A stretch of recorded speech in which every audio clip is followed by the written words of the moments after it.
وہ شہر جہاں عورت قیمت بن جاتی ہے۔ شہر کی رات ہمیشہ ایک جیسی نہیں ہوتی۔ کچھ راتیں شور مچاتی ہیں، کہکوں سے بری ہوتی ہیں، اور کچھ ایسی ہوتی ہیں جو چیختی نہیں مگر اندر ہی اندر انسان کو نوچ ڈالتی ہیں۔ اس رات بھی شہر جگمگا رہا تھا، مگر ان روشنیوں کے نیچے کچھ سائے ایسے تھے جو صدیوں سے اندھیرے کے غلام تھے۔ ان سائے میں ایک کہانی سانس لے رہی تھی، ایسی کہانی جس سے سننا سب چاہتے ہیں مگر ماننا کوئی نہیں چاہتا۔ حمزہ اس شام کچھ بدلا بدلا سا تھا۔ میڈیکل ہاسٹل کی چھت پر کھڑا وہ شہر کو دیکھ رہا تھا جیسے پہلی بار دیکھ رہا ہو۔ اس کے ساتھ کھڑا ارحم بار بار اس سے بات کرنے کی کوشش کر رہا تھا مگر حمزہ جیسے کہیں اور تھا۔ وہ شہر جس میں وہ روز لوگوں کی جان بچانے کا خواب دیکھتا تھا، اسی شہر میں روز کسی کی عزت دفن ہوتی تھی، اور وہ دفن کرنے والے سب کے سب باعزت کہلاتے تھے۔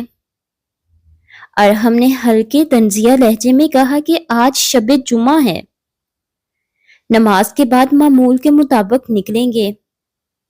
حمزہ نے بس اتنا کہا کہ اس بار منزل بدلنی ہے، اور ہم نے پہلے اس سے مذاق سمجھا، پھر اس کی آنکھوں میں وہ سنجیدگی دیکھی جو کسی بڑے فیصلے سے پہلے آتی ہے۔ حمزہ نے کہا کہ وہ آج اس شہر کا وہ حصہ دیکھنا چاہتا ہے جس کے بارے میں سب جانتے ہیں مگر راستہ پوچھتے ہوئے شرم آتی ہے۔ ارحم کے دل میں خوف اترا۔ اس نے عزت، بدنامی، لوگوں کی باتیں سب گنوائیں، مگر حمزہ نے ایک ہی بات کہی کہ ہم لوگوں سے نہیں، اللہ سے جواب دہ ہیں، اور جس معاشرے میں ہم رہتے ہیں اس کی گندگی دیکھے بغیر اس کا علاج نہیں کیا جا سکتا۔ عصر کے بعد وہ نکلے۔ گاڑی آہستہ آہستہ روشن سڑکوں سے اندھیری گلیوں کی طرف بڑھنے لگی۔ ہر موڑ پر شہر کا چہرہ بدل رہا تھا۔ وہ لوگ جو دن میں نمازی، تاجر، استاد اور باپ تھے، رات کو ان گلیوں میں سایہ بن جاتے تھے۔ ارحم کو ہر گزرتے لمحے کے ساتھ گھٹن محسوس ہو رہی تھی، جیسے اس کا سانس اس شہر کی منافقت میں اٹک گیا ہو۔ راستہ پوچھنا ایک الگ امتحان تھا۔ جس مرد سے پوچھتے وہ یہاں تو غصے سے دیکھتا یا لا علمی کا ناٹک کرتا۔ حمزہ کے ذہن میں ایک ہی سوال گردش کر رہا تھا کہ اگر کوئی یہاں آتا نہیں تو یہ سب چل کیسے رہا ہے؟ اگر یہ سب گناہ ہے تو گناہ گار کہاں ہے؟ آخرکار ایک پرانا جاننے والا ملا جس نے بنا آنکھ ملائے راستہ بتا دیا۔ گاڑی ایک تنگ گلی میں رکی، مدھم روشنی، بند دروازے اور خاموش جو چیخوں سے زیادہ خوفناک تھی۔ یہاں ہر شخص منہ چھپائے تھا، جیسے سب ایک دوسرے سے نہیں بلکہ خود سے شرما رہے ہوں۔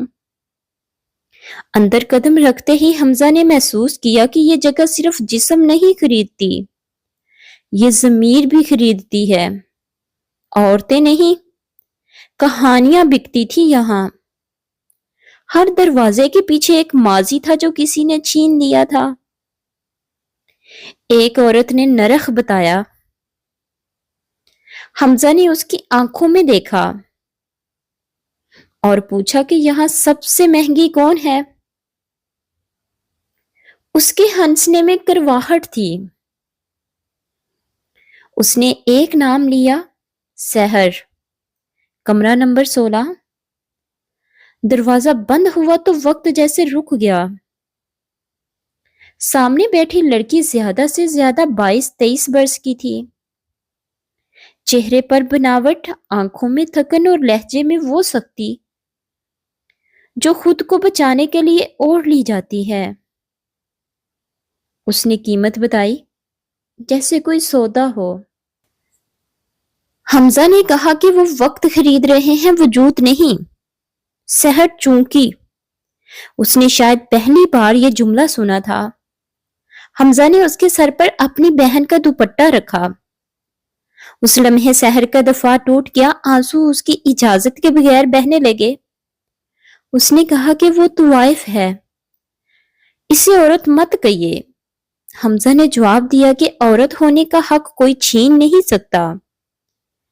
اس رات پہلی بار کسی نے اس سے اس کی کہانی پوچھی اور اس نے سنانا شروع کی۔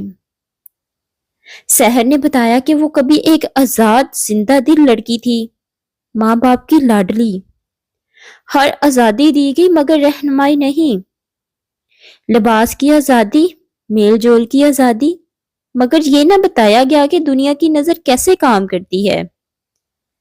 یونیورسٹی میں محبت ہوئی، وعدے، خواب اور جھوٹی قسمیں، گھر سے بھاگنے کا فیصلہ اسی محبت کا انجام تھا۔ جس مرد کے ساتھ وہ بھاگی وہ چند دن بعد ہی بدل گیا، پہلے جسم، پھر پیسے، پھر بیزاری۔ وہ شہر جہاں وہ آئی تھی اس کے لیے قبرستان ثابت ہوا۔ نوکری، ہراسگی، تنہائی اور آخرکار وہ دربار جہاں بھوکی عورت کو سب سے آسانی سے استعمال کیا جاتا ہے۔ ایک دن، پھر دوسرا دن، پھر ایک مستقل پہچان۔ سحر نے کہا کہ وہ طوائف اسی دن بن گئی تھی جب اس نے اپنے گھر کا دروازہ خود پر بند کیا تھا۔ اس کے بعد صرف نام بدلا، حالت نہیں۔ حمزہ اور ارحم خاموش سنتے رہے۔ وہ پہلی بار سمجھ رہے تھے کہ یہ صرف عورت کی کہانی نہیں، یہ مردوں کی ناکامی کی تاریخ ہے۔ وہ مرد جو وعدہ کر کے بھاگ جاتے ہیں، جو غسل کر کے پاک ہو جاتے ہیں، اور عورت کو ہمیشہ کے لیے ناپاک چھوڑ جاتے ہیں۔ حمزہ نے سحر کو ساتھ چلنے کی پیشکش کی۔ ایک نئی زندگی، ایک نیا آغاز۔ سحر ہنسی۔ اس ہنسی میں امید نہیں تھی، تجربہ تھا۔ اس نے کہا کہ یہاں سے نکلنا آسان نہیں، کیونکہ معاشرہ باہر بھی یہی ہے، بس نام بدل جاتے ہیں۔ مگر اس رات کچھ بدلا، شاید سحر نہیں مگر حمزہ ضرور بدل گیا۔ اس نے وعدہ کیا کہ وہ ایک عورت کو نہیں، ایک نظام کو چیلنج کرے گا۔ وہ اکیلا نہیں، ارحم بھی اس کے ساتھ تھا۔ مہینوں بعد سادگی سے سحر کا نکاح ہوا۔ وہ کسی معجزے کی طرح نہیں تھا، بلکہ ایک طویل جدوجہد کا نتیجہ تھا۔ وہ ایک مضبوط عورت بن چکی تھی جو ماضی سے شرمندہ نہیں، سیکھ چکی تھی۔ کئی برس بعد حمزہ پھر اسی راستے پر تھا، مگر اس بار کسی کو لینے نہیں، خود کو یاد دلانے آیا تھا کہ یہ شہر آئینہ ہے اور آئینے سے نظریں چرا کر چہرہ صاف نہیں ہوتا۔ یہ کہانی کسی ایک شہر کی نہیں، یہ اس معاشرے کی ہے جو عورت کو گراتا ہے، پھر اس کے گرنے پر فتویٰ دیتا ہے۔ یہ ان مردوں کی ہے جو گناہ خریدتے ہیں مگر ذمہ داری نہیں۔ یہ ان چند لوگوں کی ہے جو اندھیرے میں جا کر چراغ جلانے کی کوشش کرتے ہیں۔ سحر اس رات سو نہیں سکی۔ کمرے کی چھت اسے ایسے گھور رہی تھی جیسے برسوں سے پوچھ رہی ہو کہ وہ یہاں تک کیسے پہنچی۔ اس کے کانوں میں حمزہ کی آواز بار بار گونج رہی تھی، وہ جملہ جو اس نے کسی مرد سے پہلی بار سنا تھا، ہم وقت خرید رہے ہیں، وجود نہیں۔ یہ جملہ عجیب تھا، خطرناک بھی، کیونکہ اس نے سحر کے اندر کہیں بہت گہرا دروازہ کھول دیا تھا۔ وہ دروازہ جسے بند رکھنے کے لیے اس نے خود کو سخت بے حس اور بے نام بنا لیا تھا۔ صبح ہوئی تو اڈے پر معمول کا شور تھا، کہکے، گالیاں، سودے اور وہی پرانی نظریں جو عورت کو تولتی ہیں، جانچتی ہیں اور قیمت لگاتی ہیں۔ سحر آئینے کے سامنے بیٹھی تیار ہو رہی تھی، مگر آج اس کے ہاتھ کانپ رہے تھے۔ اسے پہلی بار اپنے چہرے پر یہ میک اپ بوجھ لگ رہا تھا، جیسے وہ خود کو نہیں کسی اور کو سجا رہی ہو۔ اس نے دوپٹہ الماری سے نکالا، وہی جو حمزہ نے اس کے سر پر رکھا تھا، وہ دوپٹہ اب کپڑے کا ٹکڑا نہیں رہا تھا، ایک یاد دہانی بن چکا تھا کہ وہ ابھی مکمل طور پر ختم نہیں ہوئی۔ حمزہ اس کے برعکس بے حد خاموش تھا۔ میڈیکل کالج کی کلاس میں بیٹھا لیکچر سن رہا تھا، مگر ذہن کسی اور جگہ تھا۔ انسانی جسم کے بارے میں پڑھتے ہوئے اسے پہلی بار احساس ہوا کہ معاشرہ روحوں کے ساتھ کیا کرتا ہے۔ وہ سوچ رہا تھا کہ اگر جسم کے زخموں کا علاج ممکن ہے تو روح کے زخموں کے لیے ہسپتال کیوں نہیں ہوتے، اور اگر ہوتے ہیں تو وہاں ڈاکٹر کیوں نہیں جاتے۔ ارحم بار بار اس کی طرف دیکھ رہا تھا۔ اسے اندازہ تھا کہ حمزہ کے اندر کچھ بدل چکا ہے۔ وہ جانتا تھا کہ کچھ ملاقاتیں انسان کو ہلا دیتی ہیں اور کچھ ملاقاتیں انسان کو ذمہ دار بنا دیتی ہیں۔ سحر حمزہ کے لیے دوسری قسم کی ملاقات تھی۔ دن گزرتے گئے، حمزہ نے خاموشی سے کام شروع کر دیا۔ پہلے ایک سماجی تنظیم سے رابطہ، پھر ایک سینئر ڈاکٹر سے بات، پھر گھر میں آہستہ آہستہ بات چھیڑنا۔ اس نے سچ ایک دم نہیں بولا، کیونکہ وہ جانتا تھا کہ ہمارا معاشرہ سچ کو برداشت نہیں کرتا۔ اسے تھوڑا تھوڑا ہضم کروانا پڑتا ہے۔ اس کی ماں نے جب ان عورتوں کا ذکر سنا تو چونک گئی، مگر حمزہ نے عورت کا لفظ زور دے کر استعمال کیا۔ اس نے بتایا کہ وہ عورتیں کیسے وہاں تک پہنچتی ہیں اور کیسے مرد آسانی سے اپنی پاکیزگی واپس لے لیتے ہیں۔ سحر اس دوران اڈے پر ایک عجیب سی حالت میں تھی۔ وہ اب بھی کام کر رہی تھی، مگر اس کے اندر کوئی چیز مسلسل مزاحمت کر رہی تھی۔ وہ اب ہر مرد کو ایک جیسا نہیں دیکھ پاتی تھی۔ کچھ کی آنکھوں میں بھوک تھی، کچھ کی آنکھوں میں نفرت، اور کچھ کی آنکھوں میں وہی جھوٹا پیار جو اسے یہاں تک لے آیا تھا۔ مگر اب وہ جانتی تھی، جان لینا سب سے خطرناک مرحلہ ہوتا ہے، کیونکہ اس کے بعد واپسی ممکن نہیں رہتی۔ ایک رات اس نے صاف انکار کر دیا۔ اڈے پر انکار جرم ہوتا ہے۔ جواب میں گالی ملی، دھمکی ملی، مگر اس نے سر جھکا لیا۔ اس رات وہ روئی نہیں۔ شاید اس کے آنسو ختم ہو چکے تھے، یا شاید اب آنسوؤں کی ضرورت نہیں رہی تھی۔ حمزہ آیا تو سحر نے پہلی بار خود چل کر دروازہ کھولا۔ اس نے خاموشی سے کہا کہ وہ تیار ہے۔ حمزہ نے ایک لمحے کو اسے دیکھا، جیسے کسی فیصلے کی آخری مہر لگا رہا ہو۔ اس رات وہ اسے اڈے سے باہر لے آیا۔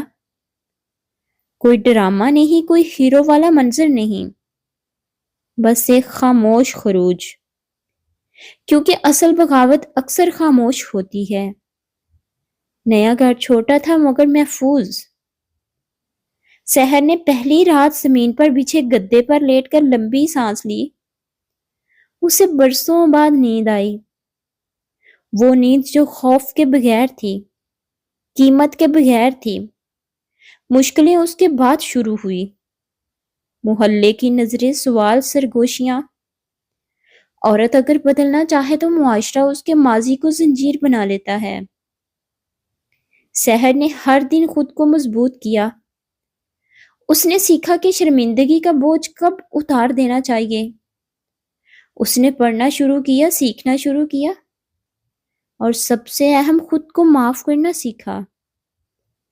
حمزہ نے اس دوران ایک حقیقت اور دیکھی، ہر کوئی اس کے ساتھ نہیں تھا۔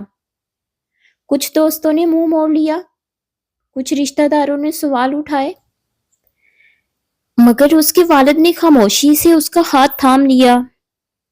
وہ جانتے تھے کہ بعض فیصلے معاشرے سے نہیں، ضمیر سے پوچھ کر کیے جاتے ہیں۔ وقت گزرا، سحر اب صرف سحر نہیں رہی تھی، وہ ایک عورت تھی جو اپنے زخموں کے ساتھ جینا سیکھ چکی تھی۔ اس کا ماضی اس کے پیچھے تھا مگر اس پر سوار نہیں تھا۔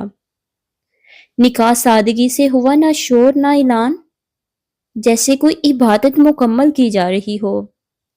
سالوں بعد ایک شام حمزہ اور سحر شہر کے اسی حصے سے گزرے۔ گاڑی کی کھڑکی سے وہی گلیاں نظر آئی، وہی مدھم روشنیاں۔ سحر نے نظریں ہٹا لی۔ حمزہ نے کہا کہ دیکھ لو، کیونکہ نظر چرا لینا یہ علاج نہیں ہوتا۔ سحر نے دیکھا، اور اس بار اس کی آنکھوں میں خوف نہیں تھا، صرف عزم تھا۔ اس نے کہا کہ وہ چاہتی ہے کہ ان گلیوں میں پیدا ہونے والی کہانیاں وہی دفن نہ ہوں۔ وہ چاہتی ہیں کہ لڑکیاں جانیں کہ محبت صرف وعدوں کا نام نہیں، اور آزادی بغیر تربیت کے ایک اور قید بن جاتی ہے۔ یہ کہانی یہاں ختم نہیں ہوتی۔ یہ کہانی ہر اس گھر میں شروع ہوتی ہے جہاں بیٹی کو محبت تو دی جاتی ہے مگر سمت نہیں۔ ہر اس گلی میں چلتی ہے جہاں مرد اپنی خواہش کو حق سمجھ لیتا ہے، اور ہر اس دل میں زندہ رہتی ہے جو اندھیرے میں چراغ جلانے کی ہمت رکھتا ہے۔ مزید اچھی ویڈیوز کے لیے میرے چینل کو لائک، سبسکرائب اور شیئر کریں۔ شکریہ۔